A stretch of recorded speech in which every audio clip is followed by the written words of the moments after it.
tuliingia. Ndio mimi tukiwa na viongozi tukaunda chama cha DCP, Democracy for the Citizens Party, na our slogan ni sikiza wa Kenya. Alama yetu ni sikio. Hili chama hiki chetu kitaongozwa na maono ya Wakenya, kwa sababu ukiwa wewe ni mfanyikazi lazima usikize tajiri yako vile anataka uendeshe ile kazi amekupatia. Katika uongozi wa Jamhuri ya Kenya, matajiri ya viongozi ni wananchi, na ndio sisi tunasema katika chama chetu muongozo wetu itakuwa ni kusikiza Wakenya, ndio watuambie vile wanataka kuongozwa, watupatie yale maneno wangetaka kufanyiwa.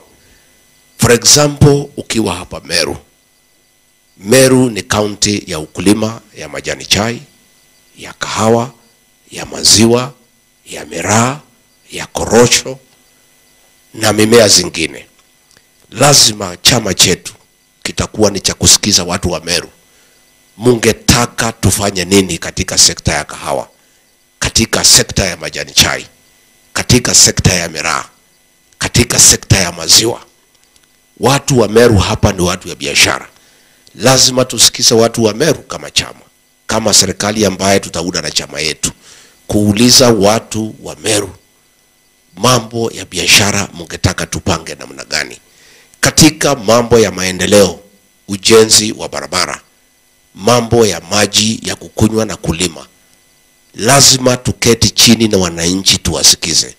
Na tukianza kama hatuendi vizuri, tutakuwa tayari kila wakati kuwasikiza Wakenya, ndio watuongoze, watupatie mwelekeo, ndio tuongoze vile wanatakikana.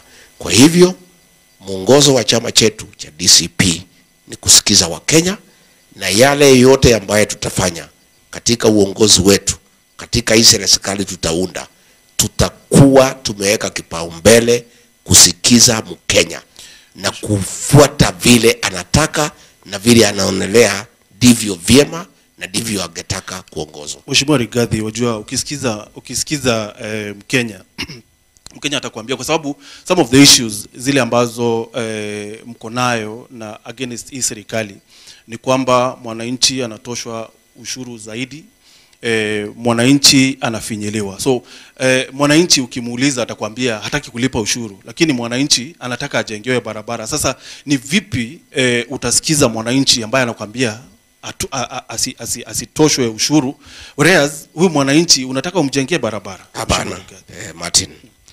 Mwananchi wa Kenya hana shida na kulipa ushuru.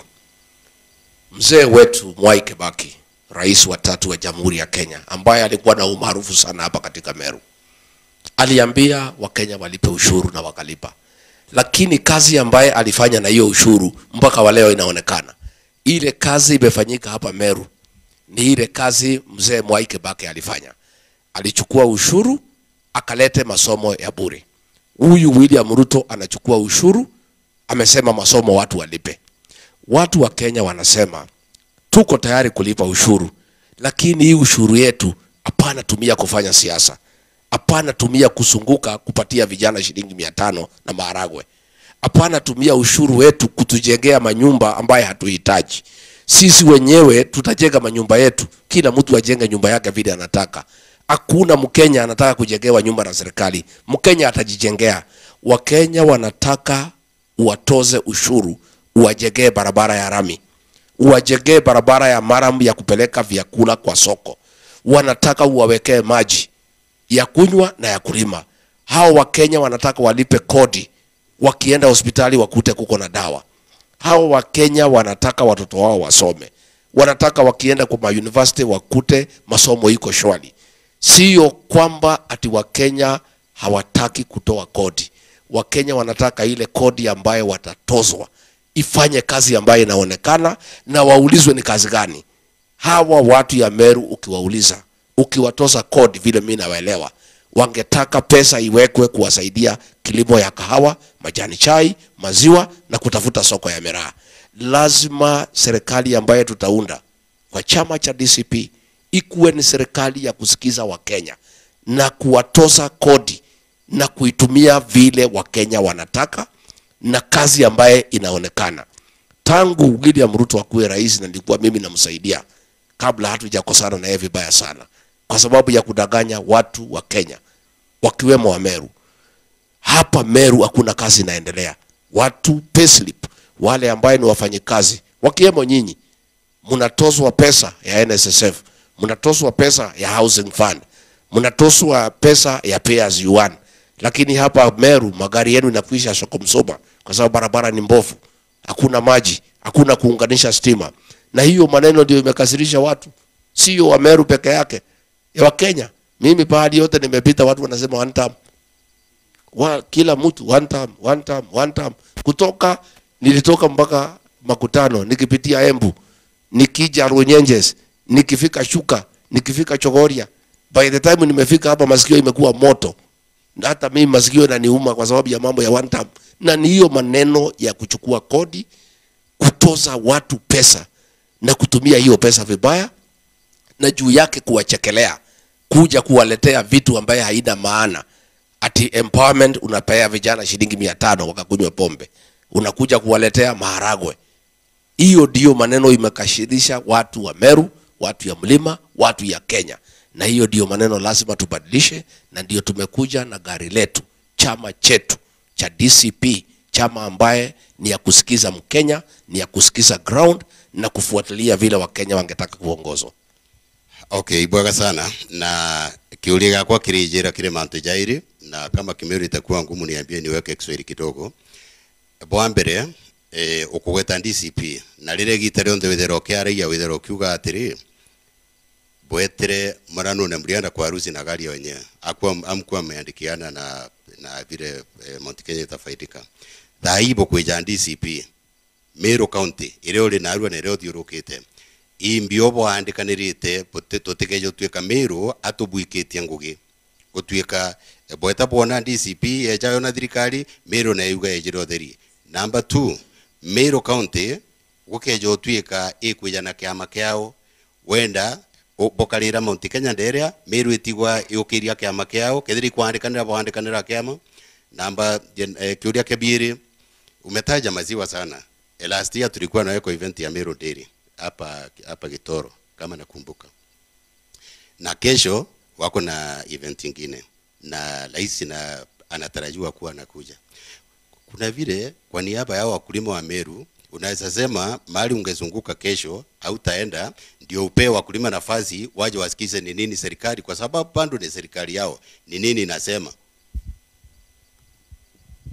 Kwanza chama cha DCP ni chama cha Wameru kwa sababu mimi mwenyewe ni Mumeru.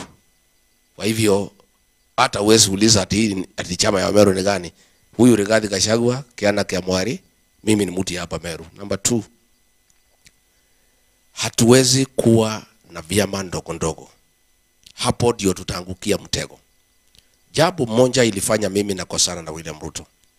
Alitaka kugawa mlima mara mbili, Mount Kenya East and Mount Kenya West, ndio atukalie vile Moi alitukalia miaka 24.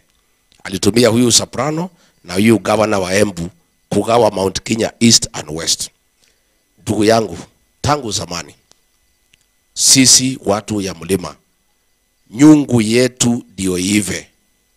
Mawe yetu ni 3: Mkikuyu, Mwembu, Mumeru. Umoja wetu ndio nguvu yetu.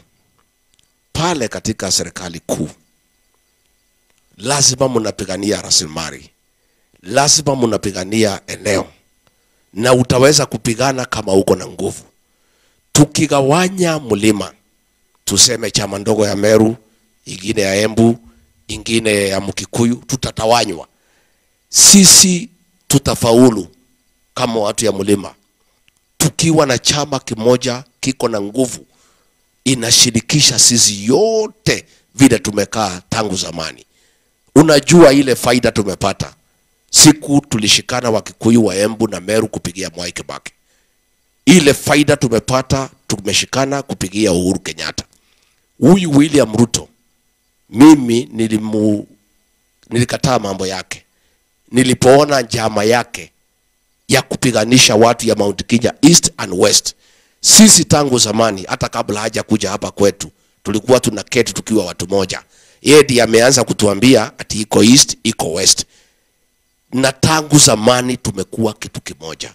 Kwa hivyo mimi nataka kusema hiki chama nitaunda niunganishe watu wetu kwanza. Na ndio nimetoka hapa baada ya kuunganisha mlima, nimeenda kutafuta makazi. Nimeenda Ukambani, nimetafuta marafiki. Nimeenda Pwani, nimetafuta marafiki. Wiki ijayo naelekea Kisii, naelekea Mulembe Nation. Kwa sababu hatuwezi faulu tukiwa peke yetu. Lakini ndio tukue na nguvu katika serikali ambaye tunaunda. Lazima tukue na chama moja iko na nguvu ambaye inashirikisha watu yote ya mlima. Mambo ya rais kuja kesho. Kidogo kabla tuingia kwa ya rais mheshimiwa, bado sijatosheka. Ningweti kinyamu miroleo Njomba kwithira, najua wanakupenda kwa sababu mimi nimekuwa kwa radio kwa miaka mingi na wakipiga simu wanakupenda. Lakini hakuna vile utasema DCP wewe ni Meru. Tungependa kujua wa Meru mumeandikiana kuna kitu watapata ama hakuna kitu watapata, kwa sababu unasikia former governor Kawira anakuja na chama yake next month. So akija na chama yake, wa Meru wakisema pengine waende kwa hiyo chama, na nyinyi mkizunguka tumbageni na at least na chama moja. Mheshimiwa Mporo Aburi yako na chama, Peter Munya yako na chama. Kwa nini tukubali ni DCP ndi itasaidia Meru? Ni nini mumeandikiana MOU?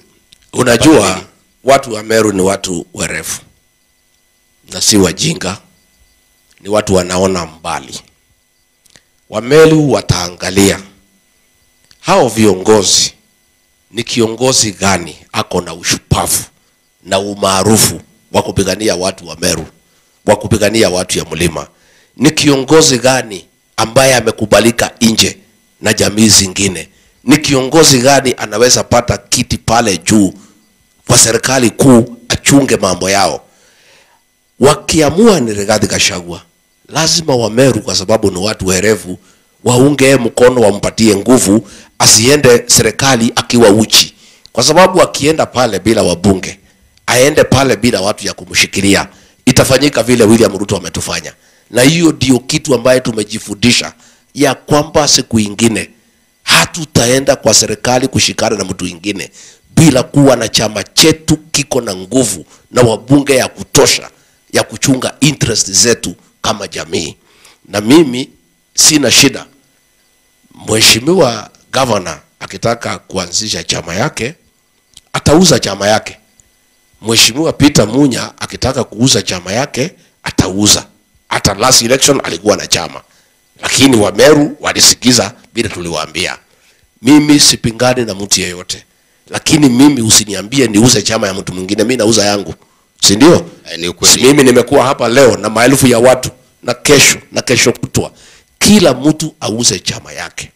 Lakini hawa watu wa Meru ni watu werevu, ni watu waangalifu, wanajua ni chama gani iko pahali inaenda. Wataangalia vile nilikaribishwa Ukambani. Mimi niko na mkataba na Kalonzo Musyoka, niko na mkataba na Fred Matiang'i, niko na mkataba na watu ya Pwani. Wa Meru wataangalia ni chama gani iko katika ile mlengo ambaye itapata serikali kubwa ya kuchunga mambo yao.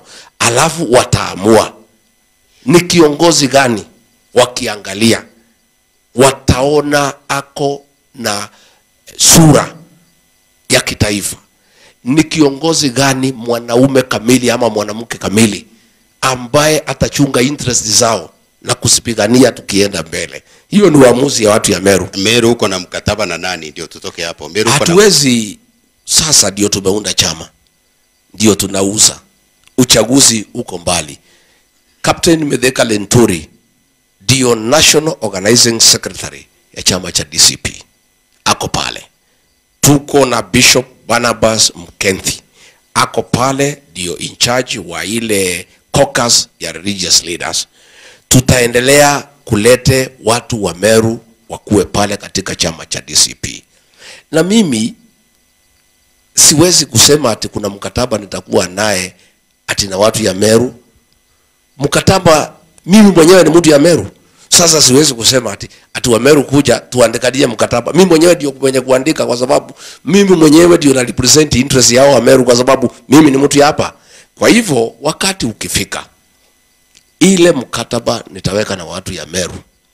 Ni kuuliza watu ya Meru, tukipata serikali, mungetaka tufanye namna gani mambo ya kahawa? Tukubaliane. Mungetaka tufanye namna gani mambo ya majani chai?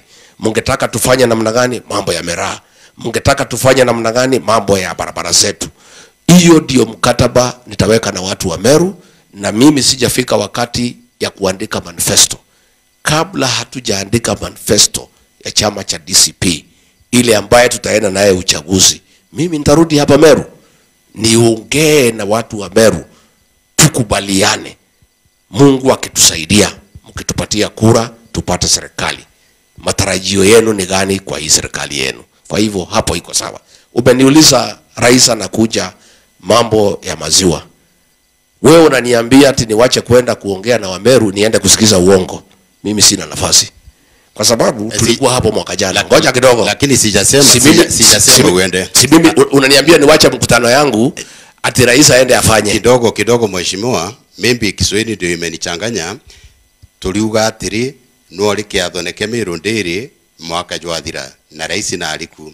Thaiji alimibara bena kiathuruju ndio raia nonto alimibara no bamuiba ukwenda kuri ukumbikika kenda batekethira batigwita kiathoneke yao ni ikirabangi utiri antu kweruju. Sijasema uende kwa mkutano, ni uwape nafasi useme leo ni siku yenu, wacha nisiwachanganye.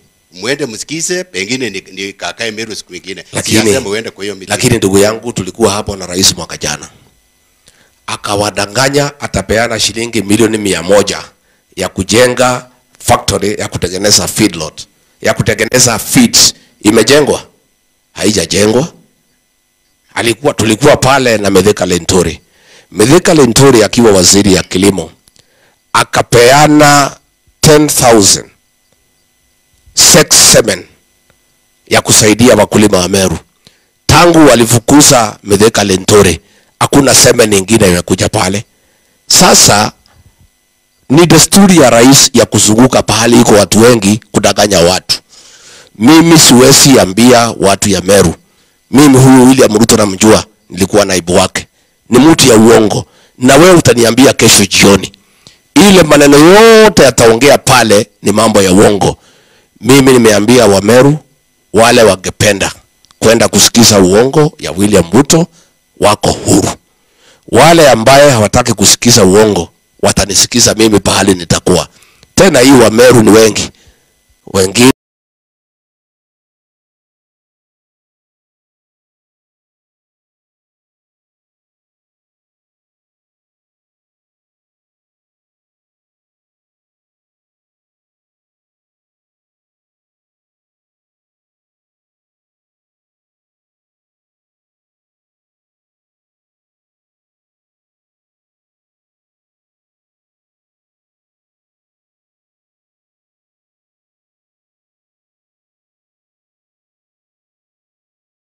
waende wasikize uongo ya rais, wengine wasikie mambo ya ukweli.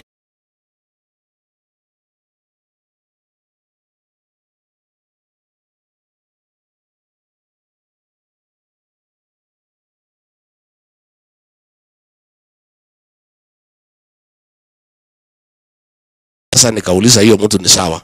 Kama angekuwa kama Mwai Kibaki mtu ya kuongea ukweli, ningemheshimu na niairishe. Lakini hii ni mtu ya uongo. So wewe unaniambia niairishe mkutano kwa sababu ya William Ruto anakuja kudanganya watu wa Meru? Hiyo itakuwa ni kukosea watu ya Meru heshima. Kwa hivyo mimi nitaendelea na mkutano yangu. Yeye yako hapa town, mimi nitakuwa pande ya Igembe, kila mtu aendelee mambo yake. Wow, mheshimiwa. Every community wako na their local political chef fund. Sisi umeongea mambo ya Linturi, tunajua mko na yeye juu hapo.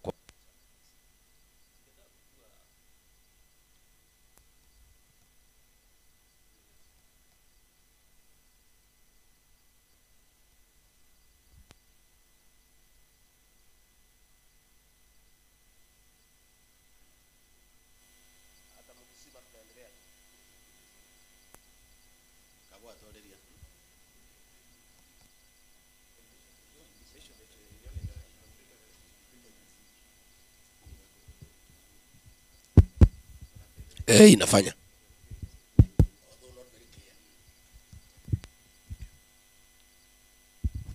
So my question, swali yangu mheshimiwa ilikuwa hivi, every community iko na their own local leaders and political chef and wenye watabaki huko ukiondoka kama linda wa DCP.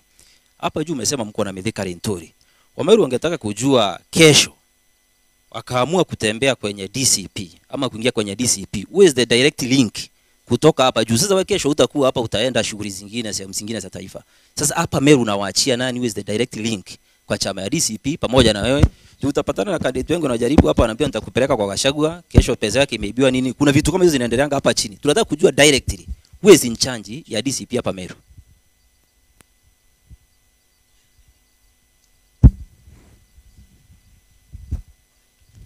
Asante sana, hiyo ni swali nzuri sana. Chama yetu ni mpya, ni ile Wakikuyu wanaita wanga, brand new. Hata hatujamaliza mwezi moja na imepata umaarufu sana. Saa hii ndio tutatengeneza structures yetu. Kuna huyu kiongozi anaitwa Muriungi, ndio coordinator wetu, na leo nimefungua ofisi, it is open. Utakuta bwana Muriungi pale, na ile kazi tumempatia ni kuestablish structures hapa Meru. Kwanza tumemwambia atengeneze county aspirants forum.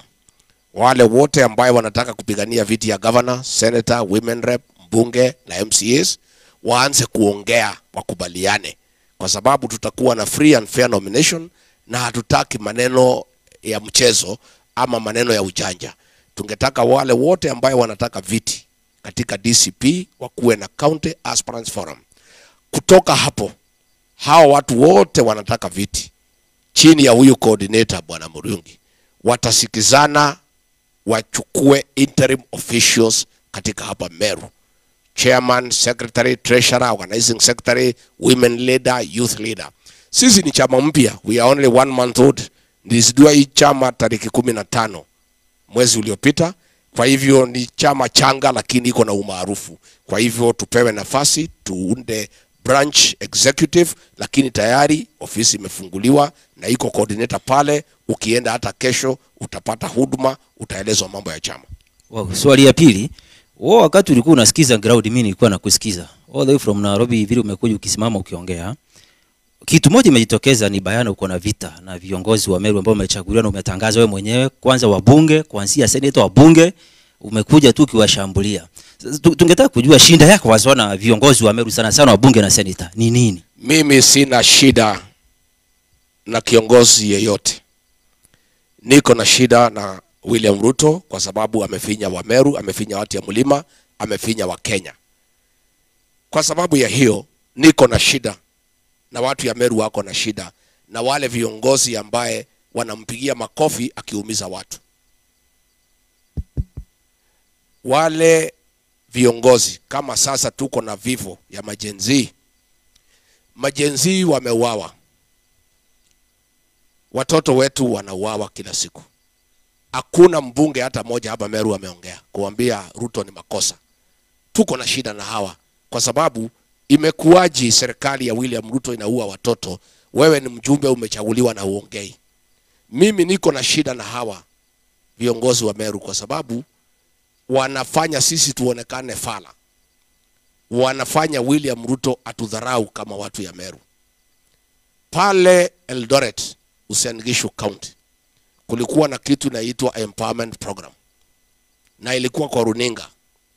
Pale vijana ya kwa Ruto nyumbani wamepelekewa matatu, vijana 10 wanapewa matatu moja.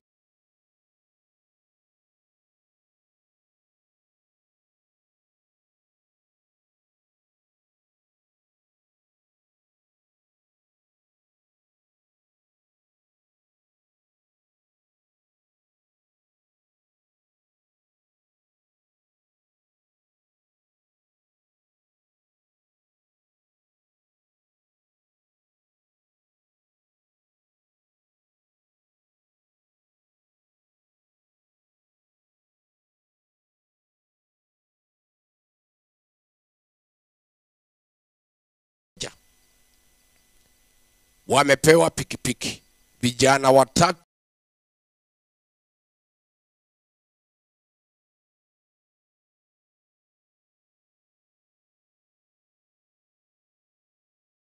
laini kutoka asubuhi wapewe kila moja ya maharagwe. Mimi niko na shida na hao viongozi wetu. Pale kwa William Ruto, vijana ya kwao ya jamii yake, anawapeleka jeshi, anawapeleka KWS, anawapeleka KFS, anawapeleka NYS, anawapeleka Canada wakafanya kazi, anawapeleka Jerumani. Hapa kwetu wabunge wanapewa pesa wapatie vijana wakatupe mawe. Leo tukiwa pale Nguvu, kama ulikuweko, mbunge wa area hiyo alipatia vijana pesa watutupie mawe. William Ruto vijana ya kwao anawapeleka jeshi kuwasaidia maisha yao yote na familia zao. Hapa kwetu Mlimani, hasa hapa Meru, kwa sababu ya kudharau na kwa sababu ya hawa bunge kumkubalia William Ruto kudharau jamii yetu, anawapatia pesa wakatupe mawe.